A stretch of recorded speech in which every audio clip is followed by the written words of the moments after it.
নমস্কার, আসসালামু আলাইকুম, আদাব সবাইকে। আজকে আমি আমার ইউটিউব চ্যানেলে আমাদের পড়াশোনা বিষয়ে একটা ভিডিও বানাবো। এটা হচ্ছে আমার প্রথম ভিডিও যেখানে আমি পড়াশোনা বিষয়ে কোনো কথাবার্তা বলবো। তো আমি এই বছর মানে 2025 সালে এসএসসি পরীক্ষা দিয়েছি। আমার জন্য সবাই দোয়া করবেন যাতে আমার এসএসসি রেজাল্টটা ভালো হয়। তো আজকে আমি কথা বলতে যাচ্ছি মানে 9-10 এর সিলেবাসটা নিয়ে। মানে 9-10 এর সিলেবাসে আমাদের যেই টপিকগুলো আছে আমি সেই টপিকগুলো আর মানে বাংলা প্রথম পত্র থেকে শুরু করে ফিজিক্স, কেমিস্ট্রি, বায়োলজি মানে যেগুলো আর কি সায়েন্সের সাবজেক্ট সেগুলোর পাশাপাশি যেগুলো কমন সাবজেক্ট আছে সেগুলো নিয়েও আমার ভিডিও থাকবে। তো আপনারা যারা যারা আমাকে চিনেন বা আমার আমার ভিডিও আগে দেখেছেন বা আমার পেজ থেকে আমার ভিডিও দেখে এখানে এসেছেন, তো আপনারা প্লিজ কমেন্ট করে জানাবেন। আর আমি কেমন পড়াই বা আমি কেমন কি করি সেগুলো সম্পর্কে অবশ্যই আমার ফ্রেন্ডরা বা আমার ফ্যামিলি অনেকটাই জানে। তো শুরু করা যাক। আপনারা অনেকেই অনেক ভিডিও দেখে ফেলেছেন। আমি হচ্ছে 9-10 নিয়ে মেনলি বানাচ্ছি। তো আজকে আমি যেই টপিকটা নিয়ে কথা বলবো সেটা হচ্ছে বাংলা সাহিত্যের প্রথম পত্রের প্রভাস বন্ধু নাম করে একটা গদ্য আছে সেটা নিয়ে। তো আপনারা অনেকেই ভিডিও দেখে ফেলেছেন যে এরকম টাইপ মানে প্রভাস বন্ধুটা একদম বিস্তারিতভাবে আলোচনা করা হয়েছে, মানে এখানে কি কি বলা হয়েছে, মানে টোটালি পড়ানো হয়েছে, এরকম অনেক ভিডিও ইউটিউবে আছে। বাট আমি এরকম কথাবার্তা বলবো যেগুলো আর কি এই ইম্পর্টেন্ট লাইনগুলো এবং যেগুলো পরীক্ষায় আসে সেরকম টাইপের কথাবার্তা বলবো। মানে আমাদের 9-এ যেই অর্ধমাসিক বার্ষিক 9-এ হয়তো যদি ফুল সিলেবাসে পরীক্ষা হয়, আমি 2025 সালে ফুল সিলেবাসে পরীক্ষা দিয়েছি এসএসসি পরীক্ষা। তো যদি আমাদের 9-এ ফুল সিলেবাসে পরীক্ষা হয় সেক্ষেত্রে আমাদের বার্ষিকে এই গদ্যটা থাকে। আর হচ্ছে আমাদের যারা হচ্ছে কলেজ অ্যাডমিশন দিবে মানে এসএসসি পরীক্ষার পর যে বিভিন্ন কলেজে অ্যাডমিশন দিতে হয় সেখানে তো সবগুলো টপিকই পড়া লাগে যদি সিলেবাসে থাকে। তো আমি যতদূর জানি এটা হয়তো এসএসসি 2026 তাদের সিলেবাসে নাই, বাট যারা হচ্ছে 9-এ আছো বা মানে এসএসসি 2027 তাদের হয়তো সিলেবাসে আছে। আর যারা হচ্ছে এবার এসএসসি পরীক্ষা দিয়েছো তাদের কি বলে কলেজ অ্যাডমিশনেও এটা লাগবে। তো আর কি আমি এইটা নিয়ে কথাবার্তা বলতে চাচ্ছি। আমি এখানে বিস্তারিত কিছুই বলবো না, জাস্ট আমার এই লাইনটা ইম্পর্টেন্ট। এই লাইন থেকে এমসিকিউ আসে এবং আমাদের কিন্তু এমসিকিউতে মানে বাংলা ফার্স্ট পেপারে এমসিকিউ খুবই একটু ঝামেলাদায়ক হয়, কারণ আমাদের এখানে বাংলা ফার্স্ট পেপারে 30টা এমসিকিউ থাকে অ্যান্ড এখানে প্রায় 4টা থেকে 5টা পর্যন্ত এমসিকিউ আমাদের একদম বইয়ের বাইরে থেকে থাকে, মানে বইয়ের ভিতরে লাইনটা আছে বাট বলা হয় যে এই লাইনটা দিয়ে কি বোঝানো হয়েছে বা এই উক্তিটা থেকে কি বোঝানো হয়েছে।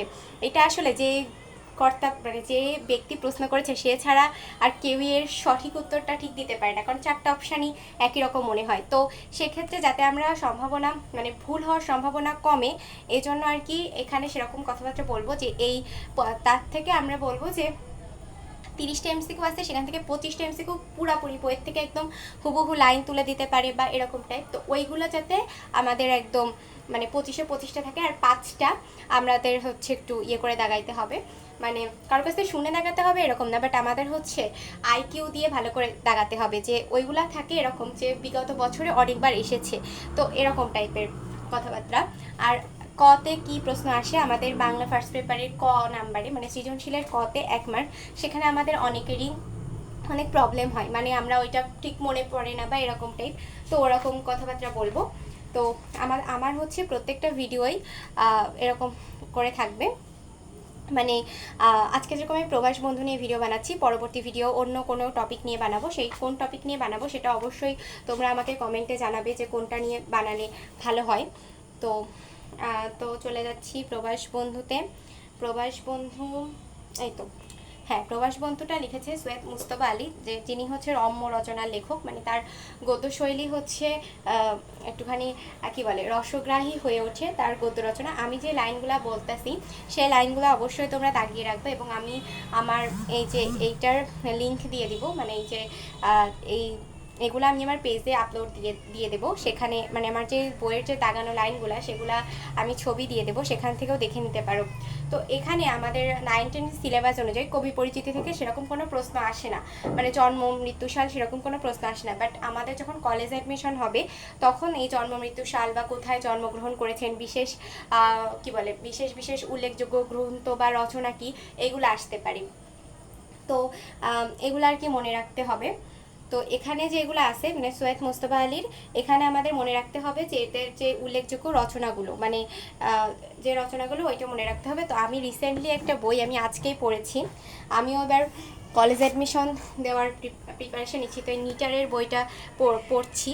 তো এখান থেকে আজকে আমি পড়া শুরু করেছি। তো এখান থেকে আজকে আমি প্রবাস বন্ধুটা আগে পড়তেছি, কারণ এটা আমার কাছে খুবই মজা লাগে, পড়তেও ভালো লাগে। তো এখানে আমি এই যে এখানে এদের যে লেখাগুলা সেগুলো অনেক মানে অনেক ভালোভাবে বোঝানো লেখা, মানে একটা গোছানো প্রিপারেশন হবে এই বইটা পড়লে। আমার তো মনে হচ্ছে আমি কেন টেস্টের পরে এই বইটা পড়লাম না, কারণ এসএসসির পড়া কলেজ অ্যাডমিশনের পড়া তো একই রকম। তো যাই হোক, এখন এই বইটাতে এই যে রচনাসমূহ মনে রাখার একটা উপায় বলা হয়েছে, যে একটা টেকনিক। তো আমার মনে হয়েছে এটা সবার সাথে শেয়ার করা উচিত, মানে যারা কলেজ অ্যাডমিশনে এসে হয়তো তারা এই বইটা কিনে জানতে পারে, বাট তার আগে থেকে মানে যারা 9-10 আছে সেখান থেকে যদি এই টেকনিকটা জানে তাহলে আর কি মানে ভালো হয়। তো আমি এটা টেকনিকটা শেয়ার করছি, মানে যে রচনাসমূহ মনে রাখার টেকনিক। তো এটা একটু মনোযোগ দিয়ে শুনবেন আপনারা সবাই। স্বপ্নমের ময়ূরকণ্ঠী গলায় সৈয়দ মুজতবা আলীর চাচা কাহিনী শুনে দেশে বিদেশে নানা মানুষ তার ভক্ত হয়ে পড়ে। সবাই ভেবেছিল শবনম হয়তো পঞ্চতন্ত্র বলে সবাইকে বশ করেছিল। মানে এই যে একটু অনুচ্ছেদ, মানে 3টা লাইন আমি বললাম, তার মধ্যে সৈয়দ মুজতবা আলীর উল্লেখযোগ্য রচনাগুলো যেগুলো আমাদের বইতে দেওয়া আছে সেগুলো আছে। একটা হচ্ছে শবনমের ময়ূরকণ্ঠী, এখানে শবনম একটা রচনা এবং ময়ূরকণ্ঠী আরেকটা রচনা। তারপরে ময়ূরকণ্ঠী গলায় সৈয়দ মুজতবা আলীর চাচা কাহিনী শুনে দেশে বিদেশে নানা মানুষ তার ভক্ত হয়ে পড়ে। এখানে চাচা কাহিনী একটা রচনা এবং দেশে বিদেশে আর একটা রচনা। তো এখান থেকে কিন্তু আমাদের 2 লাইনের মধ্যে 4টা রচনা আমরা কিন্তু পালাম। সবাই ভেবেছিল শবনম হয়তো পঞ্চতন্ত্র বলে সবাইকে বশ করেছিল। তো এখান থেকে শবনম তো আগেই পেয়ে গিয়েছি, তখন পালাম হচ্ছে পঞ্চতন্ত্র। মানে এখানে আমাদের বইতে বলা হয়েছে 5টা উল্লেখযোগ্য রচনা, সেটা হচ্ছে দেশে বিদেশে, পঞ্চতন্ত্র, চাচা কাহিনী, ময়ূরকণ্ঠী ও শবনম। তো এই যে রচনাটা আমরা পড়লাম, আমরা যখন কোনো অনুচ্ছেদ পড়ি সেখানে আর কি আমাদের মনে রাখাটা একটু বেশি ভালো হয়। যেটা আর কি আমরা যদি মুখস্থ করে গেলাম যেটা, তখন আমাদের অনেকগুলা যেহেতু কবি পরিচিতি পড়া লাগে, তো এটা মানে ভুলে যাওয়ার সম্ভাবনা থাকে। তো আমার মনে হয় যে এই অনুচ্ছেদটা যদি কেউ মনোযোগ দিয়ে শোনে বা একটু মনে রাখার চেষ্টা করে তাহলে আর কি তার অনেক উপকার হবে। তো এই বইটা আজকে পড়েছি এবং নিটারকে অনেক ধন্যবাদ যে এরকম একটা গোছানো একটা বই আমাদের দেওয়ার জন্য। তো তারপরে আসি, আমাদের এখানে যেই লাইনগুলো দাগানো আছে সেগুলোর পিডিএফ, তো মানে সেগুলোর লিঙ্ক আমি দিয়ে দেবো। আমার এখনও পিডিএফ বানানোর অভিজ্ঞতা হয় নাই, তো লিঙ্কটা আমি দিয়ে দেবো, ফেসবুক লিঙ্ক। সেখানে আর কি আমার একটা পেজ আছে, সেই পেজের লিঙ্কটা দিয়ে দেবো যেখানে এই পোস্টটা আমি করব। তো এখানে যেগুলো বলা হয়েছে সেগুলো তো আছে। আরেকটা কথা, এই যে 96-97 পৃষ্ঠায় বলা হয়েছে যে রাইফেল চালাতে পারো, মানে লেখক আব্দুর রহমানকে জিজ্ঞেস করছে। আপনারা হয়তো অনেকে এখন জেনে গিয়েছেন যে আব্দুর রহমানকে এবং লেখককে। তো জিজ্ঞেস করছে যে রাইফেল চালাতে পারো একগাল হাসলো, মানে আব্দুর রহমান একগাল হাসলো।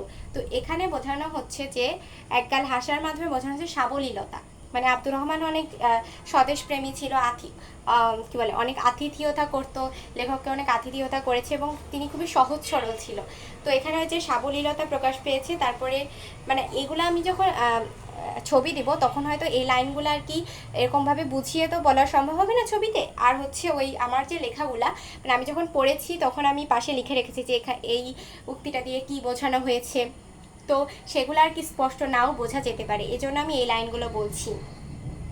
তারপরে 97 পৃষ্ঠায় আছে, পথে দেখে এক পর্বত সমান বোঝা নিয়ে আব্দুর রহমান ফিরে আসছে। তো এখানে বোঝানো হয়েছে নির্বুদ্ধিতা। মানে আব্দুর রহমান তো টাকা দিয়েছে লেখক আব্দুর রহমানকে যে বাজার থেকে জিনিসপত্র কিনে নিয়ে আসো, সে হচ্ছে ওই পর্বত সমান বোঝা, মানে বোঝাকে অনেক পর্বতের সাথে তুলনা করা হয়েছে। পর্বত প্রমাণ বোঝা নিয়ে আব্দুর রহমান ফিরে আসছে, সে একাই সে বোঝা বহন করে ফিরে আসছে। তার হচ্ছে সে তো একটা কোনো একটা মুটে বা কোনো একটা কুলি নিতে পারতো যে হচ্ছে বোঝাটা বহন করে নিয়ে যাইতো, বা আবার হচ্ছে সে একটা কোনো ভ্যানে বা কোনো মাল বোঝাই করা কোনো যানবাহনে নিয়ে আসতে পারতো, বা সে সেটা করেনি, মানে তার হয়তো ওইটা মাথায় খেলেনি বা তার বুদ্ধিতে ওইটা নাই। তো এই লাইনটা দিয়ে বোঝানো হচ্ছে নির্বুদ্ধিতা। যখন আমাদের এমসিকিউতে প্রশ্ন আসে তখন হয়তো নির্বুদ্ধিটা সরাসরি উল্লেখ থাকতে পারে, আর যদি নির্বুদ্ধিতা সরাসরি উল্লেখ না থাকে তাহলে এই রিলেটেড কোনো কিছু মানে বুদ্ধিহীনতা মানে এই টাইপের কোনো কিছু থাকতে পারে। তো এইটা গেল একটা। তারপরে হচ্ছে আচ্ছা, আর একটা হচ্ছে 98 পৃষ্ঠার অল্প শোকে কাতর অধিক শোকে পাথর, মানে যখন লেখক রাত্রির বেলা তাকে খাইতে দেওয়া হয়েছে, এবার লেখক তো দেখে হা হয়ে গিয়েছে, মানে অনেক খাবার, সে তো এত খাইতে পারবে না। তারপরে যখন ওরকম অবাক হয়ে দাঁড়িয়ে রয়েছে তখন আব্দুর রহমান বলতেছে কি যে হচ্ছে দাঁড়ান আরও আছে। তখন এটা শুনে সে হচ্ছে মানে লেখক বলছে যে অল্প শোকে কাতর অধিক শোকে পাথর, এই লাইনটা দিয়ে বোঝানো হচ্ছে কিন কর্তব্য বিমূঢ়তা, মানে সে কি করবে কিছু বুঝতে পারতেছে না, মানে সে তো একেতে খাইতেই পারবে না, আবার আরেকজন বলে কি আরও আছে। তো এই আর কি ব্যাপার। তারপরে হচ্ছে 99 পৃষ্ঠায় ক্ষান্ত দিয়ে বললুম যথেষ্ট হয়েছে আব্দুর রহমান, এবারে তুমি গিয়ে ভালো করে খাও। এই উক্তিটা দিয়ে লেখকের বিরক্তি প্রকাশ পেয়েছে, মানে আব্দুর রহমান লেখক একের পর এক খাবার দিতেই আসে। এবার হচ্ছে লেখক বিরক্ত হয়ে গেছে, তখন এই উক্তিটা বলছে, এই উক্তিটা দিয়ে বিরক্তি বোঝানো হয়েছে। তারপর আরেকটা ওই লাইনটার পরের লাইনেই আছে যে কার গোয়াল কে দেয় ধুয়ো, এটা হচ্ছে আন্তরিকতার বাড়াবাড়ি বোঝানো হয়েছে, মানে লেখকের পেট, লেখক নিজে না খেয়ে আর একজন এসে তাকে খাওয়ানোর জন্য ব্যস্ত হয়ে গিয়েছে। এটা আমাদের সাথে অনেক সময় হয়েছে, আমরা যখন কোনো জায়গায় বেড়াইতে যাই তখন এটা আর কি বেশি করে আমাদের সাথে হয়। তো এটা দিয়ে এই লাইনটা দিয়ে এই কথা বোঝানো হচ্ছে যে আন্তরিকতার বাড়াবাড়ি। কার গোয়াল কে দেয় ধুয়ো, এটা হচ্ছে আন্তরিকতার বাড়াবাড়ি, এটা মনে রাখতে হবে। তারপরে হচ্ছে আর এখানে একটা আছে লোহার বার কষে আঙার জ্বালিয়ে তার ওপর ছাই ঢাকা দিয়ে কম্বলের তলায় চাপা দিয়ে বসবেন গিয়ে জানালার ধারে, এটা হচ্ছে 100 পৃষ্ঠায় আছে। এখানে আঙার বলতে বোঝানো হয়েছে কয়লাকে, যেটা আমি জানতাম না, আমার একটা ফ্রেন্ড বলেছিল, তো আমি এখানে লিখে রেখেছি, তো সেটা আর কি চোখে পড়লো তাই বললাম।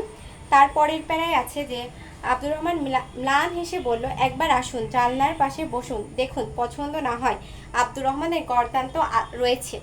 এই কথা দ্বারা বোঝানো হয়েছে যে আব্দুর রহমান বাজে কথার লোক নয়, মানে সে জাস্ট ওই যে কি বলে চাপা দিচ্ছে না যে আমাদের ওখানে এই আছে সে আছে, সে একদম সত্যি কথাই বলতেছে, তাই জন্য এটা কথাটা বলা হয়েছে। তারপরে হচ্ছে 101 পৃষ্ঠায় বলা হয়েছে যে তখন ফিরে এসে হুজুর আস্ত একটা দুম্বা যদি না খেতে পারেন তবে আমার গোফ কামিয়ে ফেলবো। এই যে তবে আমার গোফ কামিয়ে ফেলবো, এই কথাটা দ্বারা আব্দুর রহমানের আত্মবিশ্বাস বোঝানো হয়েছে, যে সে বলছে যে আপনি ওখানে যে যদি ওখানে যাবেন, ওখান থেকে ফিরে এসে যদি একটা আস্ত দুম্বার মাংস না খাইতে পারেন তাহলে আমার গোপ কামিয়ে ফেলবো, মানে সে আত্মবিশ্বাসী যে সেখানে যে লেখকের ভালো লাগবেই, মানে এরকম একটা ব্যাপার। তো তারপর হচ্ছে তারপর লাইনে আছে আজ যা রান্না করেছিলাম তার ডবল দিলেও আপনি খিদের চোটে আমায় কতল করবেন। এখানে কতল মানে শিরোচ্ছেদ, মানে গরদান যাকে বলে আর কি। তো এই আর কি, এইগুলাই ছিল যে ইম্পর্টেন্ট কথাবার্তা। আর এখানে আমি হচ্ছে সবুজ কালার এবং হচ্ছে এটা কি বলে কমলা কালার ইউজ করেছি। তো যেগুলো আর কি কমলা কালার সেগুলো আমার বেশি ভুল হতো, তো এটা আমি ওইভাবে দিয়েছি, আর যেগুলো সবুজ কালার সেগুলো আমার কম ভুল হতো। তো এইভাবে তোমরা হচ্ছে পড়াশোনা করতে পারো।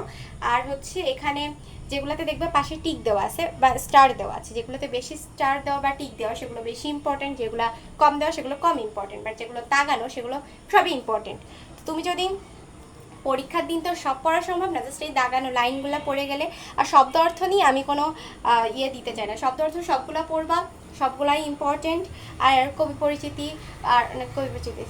পাঠ পরিচিতিটা আমাদের সৃজনশীল লেখার জন্য অনেক বেশি ইম্পর্টেন্ট, কারণ সৃজনশীল লিখতে গেলে পাঠ পরিচিতি এবং বইয়ের ভিতরে কী বোঝাইতে চাচ্ছে আর কি, মানে মূল গল্পটা ভালো করে পড়তে হবে, নাহলে আর কি ওইভাবে বোঝা যাবে না। তো এই ছিল আজকের ভিডিওতে। পরবর্তী ভিডিওতে কোন টপিক নিয়ে আমি ভিডিও বানাইতে পারি সেটা অবশ্যই জানাবা, আর হচ্ছে আজকের ভিডিওটা কেমন লেগেছে সেটাও জানাবা, তাহলে আমি আরও ইন্সপায়ার হব এবং পরবর্তী অনেক ভিডিও বানাবো।